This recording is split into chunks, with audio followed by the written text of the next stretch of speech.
Hi everybody, it's Honest John again.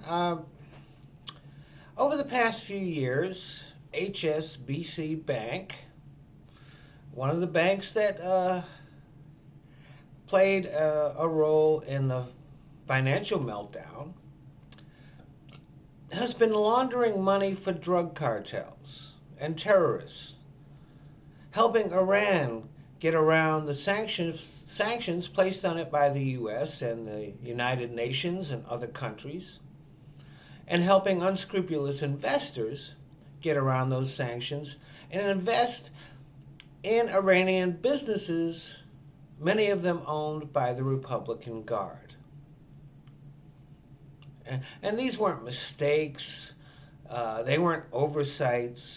They sought out this business and they deliberately made a foray into illegal activity, the kind of stuff that would get regular people sent to Gitmo. But nobody's going to jail. Nobody is even going to go to trial.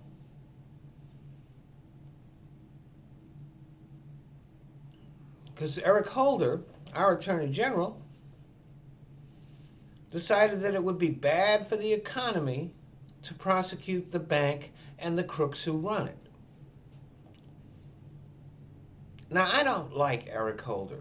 I don't. There's just something about him. He seems smooth but sleazy and way too cozy with the Wall Street folks.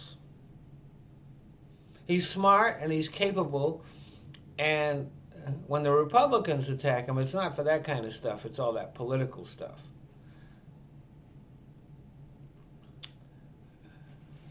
But I don't like him. I just don't. Now, I understood when the Obama administration decided that they weren't going to go after the Bushies for the torture thing. I think it was a mistake. I think it was the wrong decision.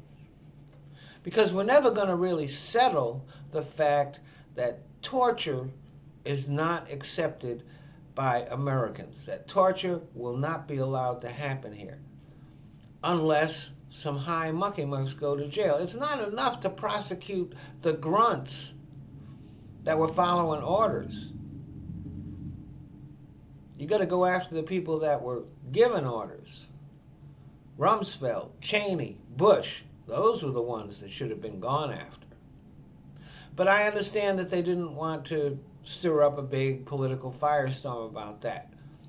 I don't like it, I don't agree with it, but I understand it.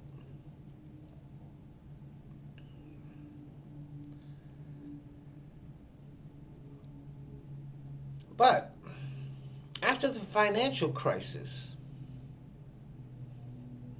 before, during, and after the financial crisis, there was a lot of illegal shit going on. And there's ample evidence of criminal misconduct up and down the line. And yet Holder decided he wasn't going to prosecute anybody for that either.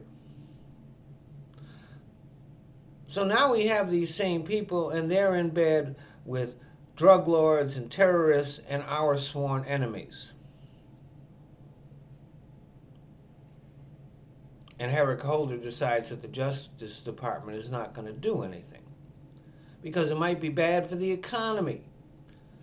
Well, let me talk for a second to Eric Holder. Mr. Holder, you are the Attorney General of the United States. You're not the Treasury Secretary. You're not even a financial advisor. It's not your job to worry about the economy. It's your job to enforce the law. If you can't or won't do that, you need to not find another fucking job. Sending a few fat cats away to jail is not going to bring down the economy. They can always find another CEO. They can always find another investment broker. What's bad for the economy is having a bunch of crooks in high positions knowing that they can get away with anything that they want. The fact that these fraudsters, manipulators, conspirators, and crooks are still in their high positions is bad for the economy, because they are willing and able to do the same kind of shit they did before. And that doesn't exactly inspire confidence, now does it? You need to get out of bed with Wall Street and throw some crooks in prison. Maybe if you had thrown some of those slime bags in jail after the financial crisis, they wouldn't be doing business with Al Qaeda today. Thanks for listening.